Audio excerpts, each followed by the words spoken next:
Ayan, good evening po sa ating lahat. Welcome sa ating free let review for mathematics majors. So, ang review session po na ito ay isa sa mga proyekto ng... Ayan, kumain na ba kayo guys?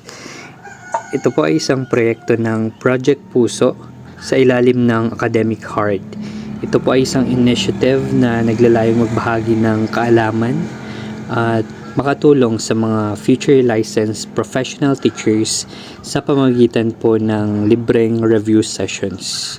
Kasi naniniwala po tayo na knowledge grows when it is shared.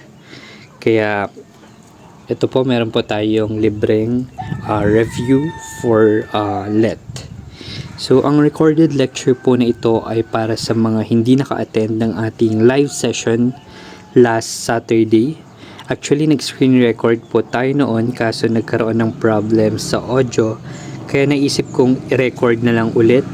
Kaso wala po akong mukha dyan kasi ang gamit ko po ngayon iPhone. So, please bear with me kung may mga konting imperfections. So, before we start, gusto ko munang ipakilala ang aking sarili. Ako po si John Hart Carlo Arlo Oreta from Quirino Province, and you can call me Sir Hart. Ako po ay graduate from Isabela State University at Chagues. So, I took my CSE in Let last March 2026. Pinagsabay ko po sila and here is my rating po. Sa March 8, nag-take po ako ng CSE and ang rating ko po ay 90.72. Ang highest ko po dyan ay numerical which is 96.67. Noong March 15 naman po, nag-take ako ng let and ang aking average ay 88.60. Ang aking Gen Ed po ay 95, ang aking Prof Ed po ay 89 and ang aking majorship po ay 85. So, ito po yung format ng ating review today. So, bali i-discuss po natin yung mga ibang items na sinagutan nyo sa ating diagnostic exam and other high-yield topics during the March 2026 and September 2025 LET. So, as we go through with answering the questions, magbibigay din ako ng tips every item. So, I will share to you mga technique na ginamit ko during my review that benefits me during the actual board exam. So, let's start. Okay, question number 1. Which of the following is true? A. A rhombus is a rectangle. B. A square is a rhombus. C. A rhombus is a trapezoid. And D. A rectangle is a square. Okay, so let's take a look at this diagram. So, meron po akong ituturong technique para mas madali nyo pong maintindihan yung concept nito. So, mag-start po tayo dito sa letter Q. Ang susunod po dito ay yung T and I. So, ang basa po natin dyan ay QT. So, pababa po siya. Next, we have P, R, and S. Ang basa po natin dyan ay para sa.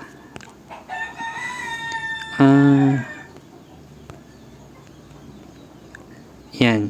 So, ang basa po natin dyan ay para sa. So, dito naman po, nakakuan siya. May takip siya. So, letter K po yan. K, R, S. Ang pagbasa po natin dyan ay kuros. So, pagkasunod-sunod po nila ay Q, then T, QT para sa kuros. Okay? So, ito. QT para sa kuros. Ngayon, tignan naman natin kung ano itong mga letters na ito. So, dito, ang Q ay yung quadrilateral. T, trapezoid. Dito, ang Q ay quadrilateral, T, trapezoid, I, isosceles trapezoid. So, okay. Quadrilateral, trapezoid, and isosceles trapezoid. So, pababa siya. Next, we have parallelogram, rectangle, and square. Dito naman, meron tayong kite and rhombus. Okay? So, para mas madali nating matandaan yung formation nito, ginagamit natin ang QT para sa kuros. Kasi madali na lang sagutan yung tanong na yun kapag alam mo yung pagkasunod-sunod nila. Ngayon, kapag ang statement ay pataas po. For example, a square is a rhombus, a square is a kite, a rectangle is a square, square is a rectangle is a parallelogram. Ibig sabihin, yung statement po na yun ay true. Kapag pababa naman po, for example, a parallelogram is a rectangle is a square, a rhombus is a square, a trapezoid is an isosceles trapezoid, lagi po nating tatandaan na it is false. Okay? Paano naman po kapag, hindi ko mapindot yung, basta false yan, false. Paano naman po kapag sideways? Pag ganon, side. Basta sideways yan, okay? For example, a rhombus is a rectangle. A parallelogram is an isosceles trapezoid. It is never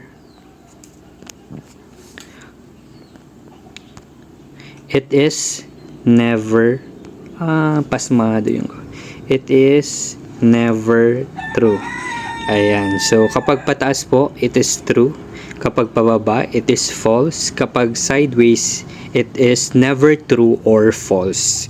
Ayan, so pagpasensyahan nyo na po yung pagsulat ko sa aking PowerPoint kasi kamay lang po yung ginagamit ko and naka-phone lang po ako.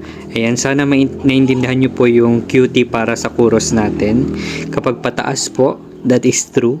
Kapag pababa, that is false. And kapag sideways, that is never true or false. Ayan, so let's answer this. Which of the following is true? A rhombus is a rectangle. That is false. A rhombus is a trapezoid. That is false. A rectangle is a square. That is false. So, ang sagot po natin ay a square is a rhombus. Ayan. So, naintindihan nyo na po ba? Okay. So, before we proceed with the question number 2, check muna natin if naintindihan nyo yung ating first question. So, meron ditong statement. Isipin nyo lang po if it is true or false. So, kapag nag-green po siya, it is true. And kapag nag-red po, it is false. So, okay, a square is a kite.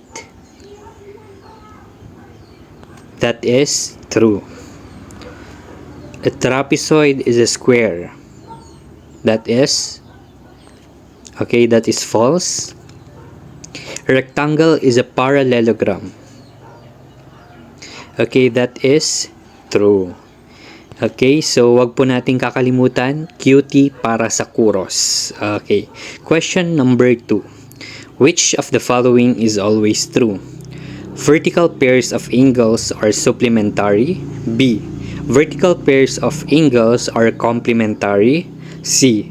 Linear pairs of angles are congruent. And D.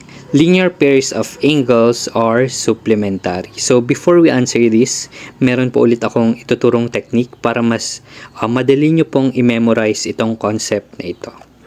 So, meron po tayong tinatawag na voci last. So, ano nga ba itong voci last na ito? Let's start po with voci. So, V is the vertical pairs of angles. Kapag sinabi natin vertical pairs of angle, it is opposite, congruent, and intersecting lines. Para mas madali nating maintindihan, let's have an example. So, mag-draw tayo ng intersecting lines. So, nabubuo po ang vertical sa pamamagitan po ng pag-intersect ng lines. So, ito, yung eye natin. So, if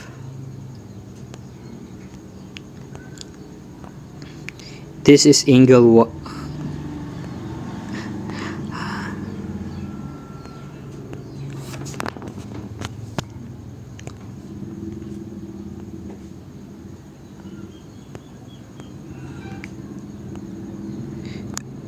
Okay, so let's take a look at this line. So if this is angle 1, angle 2, angle 3, and angle 4 yan. Angle 4 yan. Angle 4. So our vertical pairs of angles here are angle 1 and angle 3 because they are opposite. So if angle 1 is equal to 70 degrees, meaning angle 3 is also 70 degrees because they are congruent. So, vertical pairs of angles ay nabubuo sa pamamagitan po ng intersecting lines. Kagaya po ng drawing po natin dyan. So, nabuo po ang angle 1 and 3. Tapos angle 2 and 4. So that is the vertical pairs of angles. So it is opposite, congruent, and formed by intersecting lines. So dito naman po tayo sa linear pairs of angles. So we have linear, it is adjacent, supplementary, and form a straight line. So mag-drawing po ulit tayo. So if this is angle 1, angle 2, angle 3, and angle 4. So ating linear pairs of angles po dyan ay angle 1 and angle 2 because they are adjacent, magkatabi po sila. And if angle 1 is equal to 70 degrees, meaning angle 2 is equal to 110 because linear pairs of angles are supplementary. Supplementary is equal to 180 degrees and naka-form po sila ng straight line. So ulit, we have vertical pairs of angles. It is opposite, congruent, and formed by intersecting lines. Kapag linear pairs of angles naman po, it is adjacent, supplementary, and form a straight line. So wag po natin kakalimutan voci last. Okay, which of the following is always true? Is it vertical pairs of angles are supplementary? No, that is linear. So B, vertical pairs of angles are complementary? No. C, linear pairs of angles are congruent? No, kasi ito po ay vertical. And D, linear pairs of angles are supplementary. Okay, so our answer here is letter D. Okay, wag po natin kakalimutan QT para sa kuros and voci last. Okay, my tip number 1 po ay mnemonics po tayo sa math. Kaya gumawa po kayo ng kahit na anong code, acronym, or kwento. Ang pinakamahalaga po dyan ay natatandaan mo. Kasi marami pa po kayong i-memorize na concept, hindi lang po sa mathematics, pati na rin po sa general education at professional education. Kaya mas maganda kung meron po kayong mga technique, mnemonics, para mas madaling maintindihan ang isang concept. Ayan, so let's move on to question number 3. Identify the conic section represented by 12x squared minus 5y squared minus 23x minus 26y minus 36 is equal to 0. So before we answer this, let's take a look at the different conic section, kung paano ba natin ito sasagutin ng kahit mata-mata lang. Ayan, so we have here circle. Lagi po nating tatandaan na kapag ang tinatanong ay kung anong conic section ang nire-represent ng isang equation, ito lang po ang titignan natin. Ayan, ito lang po. So, kapag circle, lagi po nating tatandaan na it has the same coefficient and same sign. For example, this is positive 12x squared plus positive 12y squared. Okay, kapag ellipse naman po, they have the same sign but different coefficient. For example, 12x squared plus 5y squared. They are both positive but the coefficients are different. So, 12 and 5. So, kapag parabola naman po, tatandaan po natin nang yung isa po ay hindi siya naka-square. Kagaya po nito, 12x squared plus 12y. So, that is parabola. And kapag hyperbola naman po, it has different signs. So, for example, 12x squared minus 10y squared. So, positive and negative. Sorry. Positive and negative. So, kapag circle, they have the same sign and same coefficient. Kapag ellipse, same sign but different coefficient. Kapag parabola naman po ay naka-square yung isa at yung isa ay hindi. And kapag hyperbola po ay they have different sign. Okay? So, for our question number 3, our equation is 12x squared minus 5y squared. Meaning, they have different signs. So, ano yung conic section na nire-represent ng equation na ito? Okay, so our answer here is hyperbola. Okay? Tip number 2. Hindi po ipapakita ang solution sa board exam. So, aralin po natin ang mga shortcuts and test-taking techniques para mas mabilis at mas efficient sa pagsagot. Kagaya po ng question number 3, di ba, i-identify lang naman natin kung anong conic section. So, pwede mo na lang tignan yung equation at alam mo na yung sagot. Okay? Marami pa po tayong ganyan na ituturo sa ating mga next session. So, abang-abang po tayo. Okay. Now, identify nyo if it is circle, parabola, hyperbola, or ellipse. Okay, so first, we have 9x squared plus 16y squared. Okay, this is ellipse kasi magkaiba sila ng coefficient, but they have the same sign. Next, x squared plus y squared. Okay, that is circle, same coefficient and same sign. Next, okay, x squared minus 12x. So, 12y pala yan. So, no. X squared minus 12x plus 8y plus 20. That is parabola kasi yung isa ay naka-square tapos yung isa ay hindi. Okay, so, let's move on to question number 4.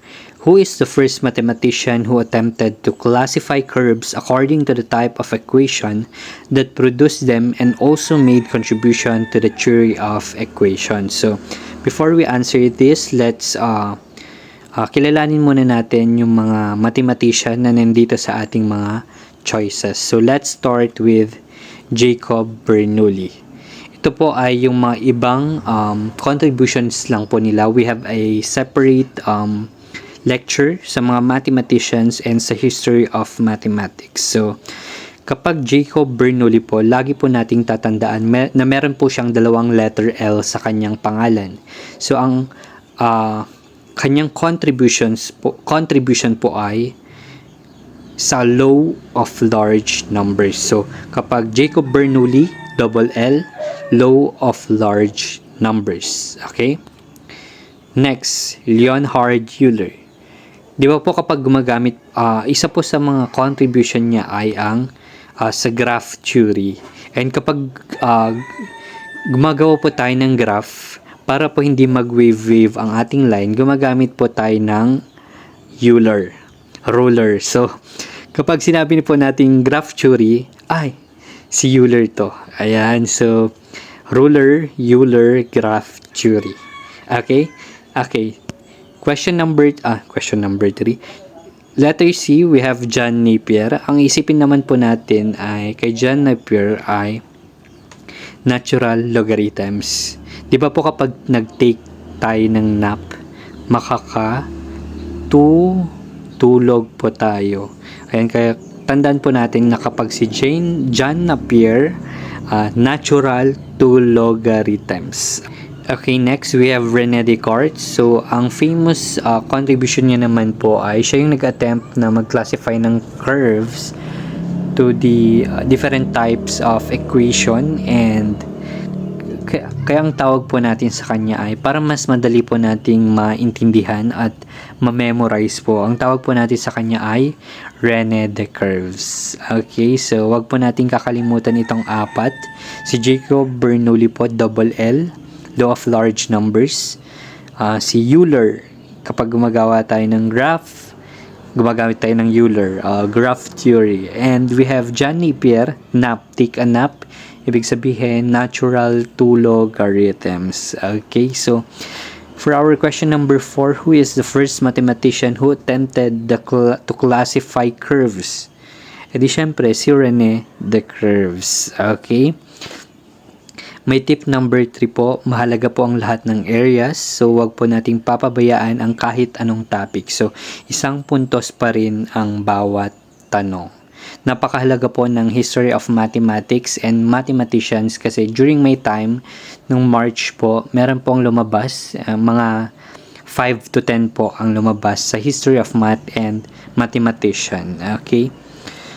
Question number 5. By the way, meron po tayong different lecture ng mga per subject and kasama po ang history of math and mga famous mathematicians. Ganito rin po ang ituturo ko sa inyo yung mga shortcuts para mas lalo po nating matandaan at ma-memorize po yung mga mathematician kasi madami po sila. Okay. Question number 5. Which of the following points lies outside the circle x squared plus y squared is equal to 25. So, before we answer this, meron po akong ituturo sa inyo. So, we have on the circle, inside the circle, and outside the circle. Kapag ang tanong po ay on the circle, it should be equal to 25. So, x squared plus y squared is equal to 25. Kapag inside the circle, it is less than 25. Kapag outside the circle naman po, it is greater than 25. So, kapag on, equal, inside is less than, and outside is greater than. Okay? So, which of the following points lies outside the circle x squared plus y squared is equal to 25? And may sasakyan po, wait lang. Maingay siya. Okay, so, for letter A, 3 squared plus y squared, 3 squared plus 4 squared, that is 9 plus 16, 25. 25 equals 25, that is on the circle. B, c squared plus 5 squared, that's still 25, so it is on the circle. How about letter D? Negative 2 squared, that's 4, and 4 squared, that's 16, so 20 is less than 25. That is inside. Okay, so letter C, that's 4 squared plus 4 squared, that's 32 is equal to 25. That's 32 is greater than 25. So our answer here is C, 4. Okay. Question number 6. In which quadrant can the circle x squared plus y squared plus 8x plus 12y plus 52 is equal to 0 be found? So, ang question lang po dito ay kung saang quadrant mahanap yung circle. So, hindi na tayo magko-complete the square. So, ang titingnan lang po natin dyan ay ito, 8x and 12y. Okay, before pala nating sagutan, tingnan muna natin itong graph. So, kapag quadrant 1, it is positive.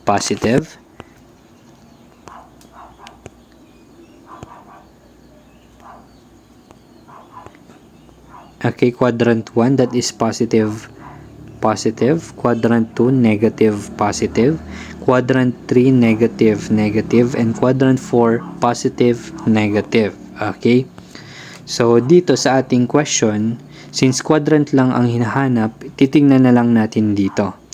Since positive ang 8 natin, magiging negative 8x siya. And positive 12y, magiging negative 12y. So, ang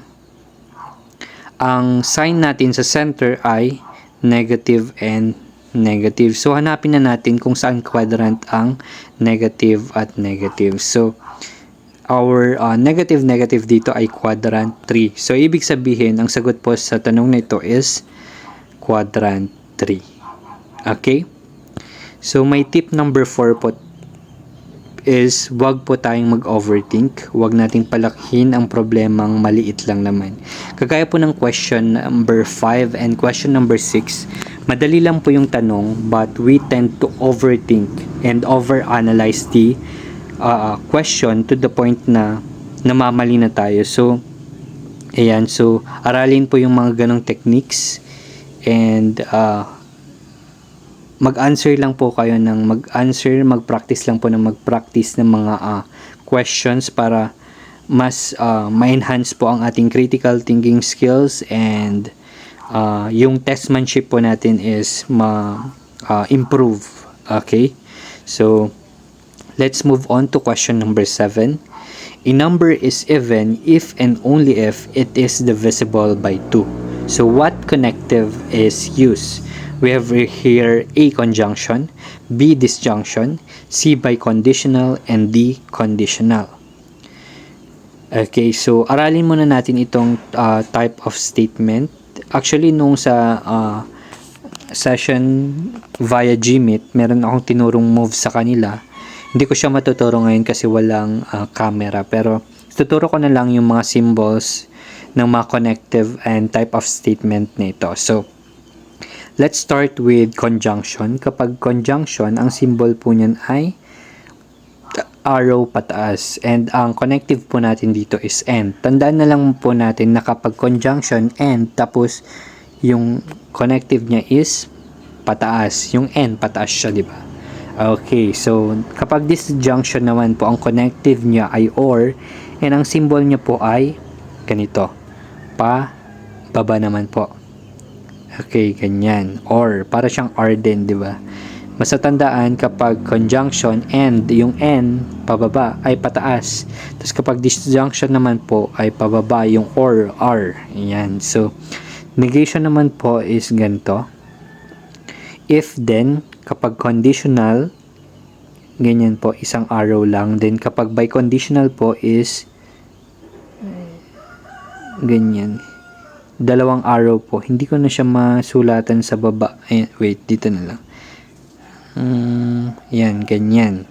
Kapag biconditional. So, itong part lang po na ito ay yung type of statement, connective and symbol lang po yung tinuturo ko. Pero meron pa po yung mga truth table, mga table po ng mga statement natin. Sa conjunction, meron yung if P and Q, mga ganun. If P and not Q, mga ganun po. So, sa mga susunod po na session, ituturo ko po yung mga table nila kung paano madaling i-memorize at maintindihan po. Kasi more on situational po yung mga tanong dito. So, it's either connective po yung nasa question and kung anong type of statement lang po yung what do you call that? Yung mga choices, okay?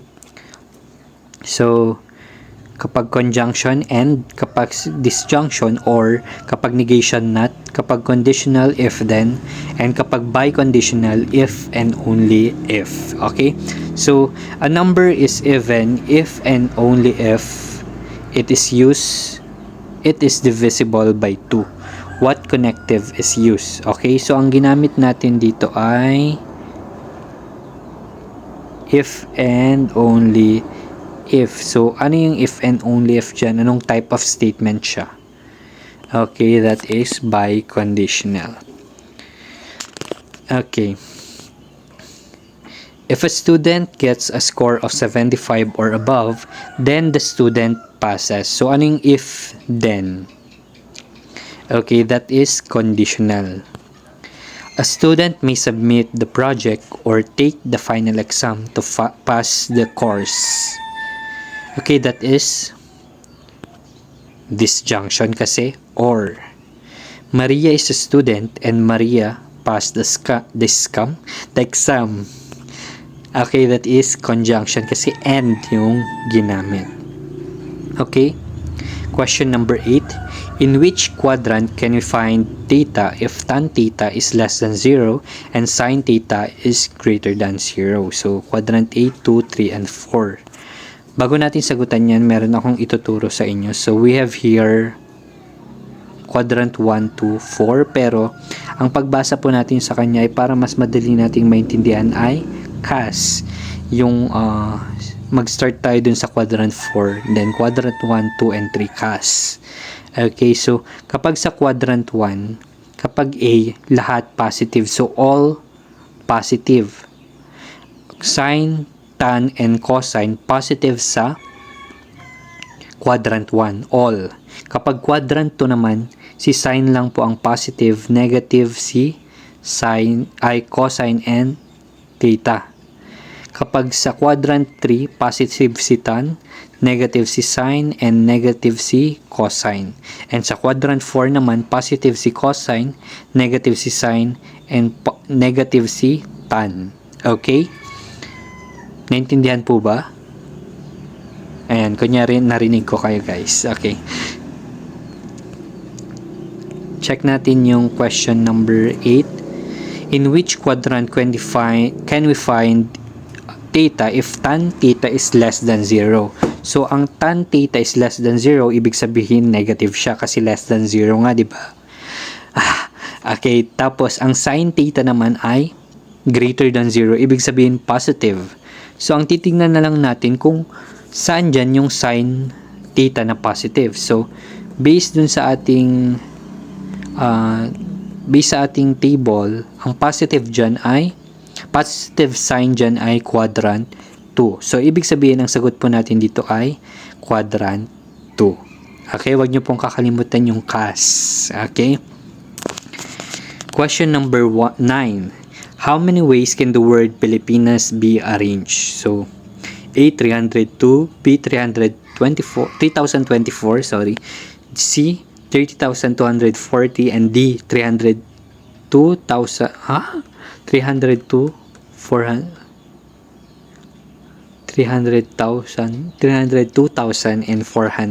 Okay. So, isulat muna natin yung word. So, that is ay, wag niyong i-judge yung sulat ko guys. Kasi pasmado yung kamay ko. Tapos, ano yun? Naka-cellphone lang ako guys. Okay? So, Pilipinas. Now, bilangin natin kung ilang letters. So, 1, 2, 3, 4, 5, 6, 7, 8, 9. So, sa taas, ating numerator is 9 factorial. And then sa baba, kung ano po yung mga naulit na letters, yun lang po yung ilagay natin. So, letter P, ilan yung letter P? 2 factorial. And ilan yung letter L? Wala, isa lang. Letter I, 3 factorial. Okay, so i-compute nyo na siya guys.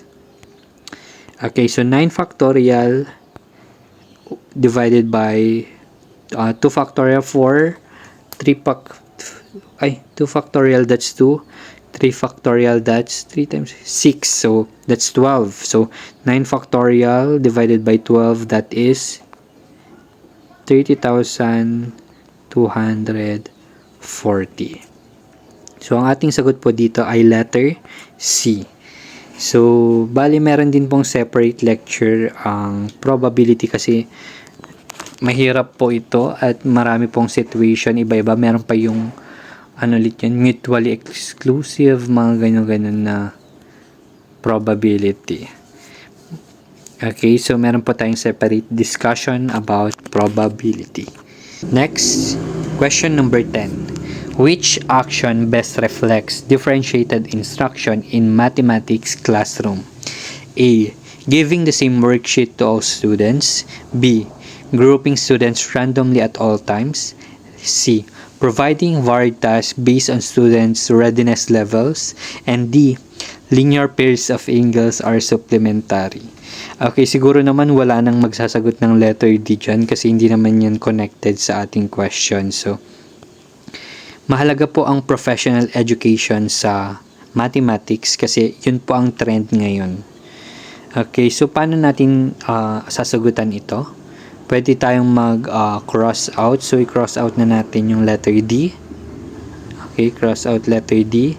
Okay, tingnan natin yung mga choices. So, letter A, giving the same worksheet at all times. So, naging mali ang letter A kasi puro same worksheet ang binibigay na sa mga estudyante. Kasi yung question, which action best reflects the differentiated instruction? So, yung letter A natin, hindi siya nagkakuha ng differentiated instruction. Sa letter B naman po, grouping students randomly at all times. So,